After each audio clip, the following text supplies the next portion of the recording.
నేను ఇప్పుడు ఏదైనా అడగాలని డబ్బులు ఆమెను అడిగి తెచ్చుకోవాల్సిందే.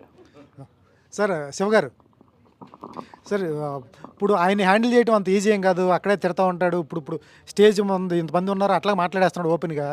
ఒక్క సీన్ బాగోపోతే అక్కడే అందరి ముందు తిట్టేస్తారు. దాని బదులు దాన్ని తిడుతున్నప్పుడు మీరు కొంచెం ఇబ్బంది ఫీల్ అవుతుంటారు లొకేషన్లో అందరి ముందు. అదేనా మరి ఈయన ఎందుకు వేరే వాళ్ళు తెలితే బాగుంటుంది అనిపించలేదా? ఎప్పుడో నాకు తెలిసి 2019లో చెప్పినట్టున్నారు ఆయన కథ ఇది.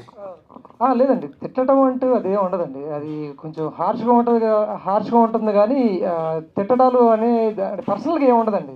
ఏదైనా సరే సినిమాకి రిలేటెడ్గాను ఇంప్రూవైజేషన్ కోసం ఆయన అనే మాటలు కొంచెం హార్ష్గా ఉంటాయి అంతే తప్పితే అది తిట్టడం లేకపోతే అది కాదండి. నేను బూత్ తెచ్చడాలు గీతించాలి అట్లాంటివి ఉండవు. నేను ఖచ్చితంగా ఉన్నట్టు మాట్లాడతాను. అంటే కొద్ది గొప్ప సినిమా గురించి ఎంతో కొంత అనుభవం ఉందిగా. పడతా ఉండవు. ఎంతో మంది దగ్గర చేసాము, చూస్తాను సినిమాలు. ఒరే స్వామి, అది ఇది కాదురా స్వామి, ఎందుకు వచ్చిన గొడవలు, టైం వేస్ట్, బొక్క. మళ్ళీ నిర్మాతకు కూడా బొక్కేగా. నువ్వు తీసింది మళ్ళీ పరిగెత్తి 12 గంటలకు తీసి ఎందుకురా స్వామి అని నేను అడుగుతా. ఎవడైనా అడుగుతా. ఇప్పుడు ఆ షార్ట్ పడతాను సంగతి పక్క పోయి కెమెరామన్ షార్ట్ పడతా ఎందుకు అనవసరంగా అని చెబుతుంటాడు. అయినా కానీ ఎండో ఏంది అది దాని దగ్గర నేను గొడవ పడుతుంటా. అరే బాబు వద్దురా బాబు అని. అంతేగాని నేను తిట్టినా, నేను మాట్లాడినా, నేను ఇది చేసిన అవతలోళ్ళు దాన్ని తీసుకునే విధానం నాకు తెలుసుంటేనే అవతలోళ్ళు కొంచెం అంచనా వేస్తాను నేను. ఈడు ఎదురు తిరిగి ఏందా బొంగో నువ్వేందే అని అన్నాడు అనుకో, మనం ఇది తీసి ఎక్కడ పెట్టుకోలేకను ఏంది. అట్లాంటి వాడు కాదని తెలిస్తేనే చెబుతాం. అది చాందిని గారు నా వైపు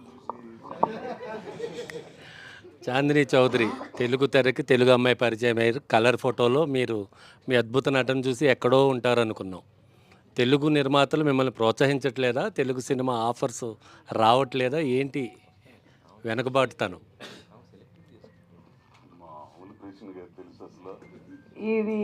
ఈ ప్రశ్న నాకన్నా మీరు అవకాశాలు ఇచ్చే వాళ్ళని అడిగితే అది సమాధానం రావచ్చు.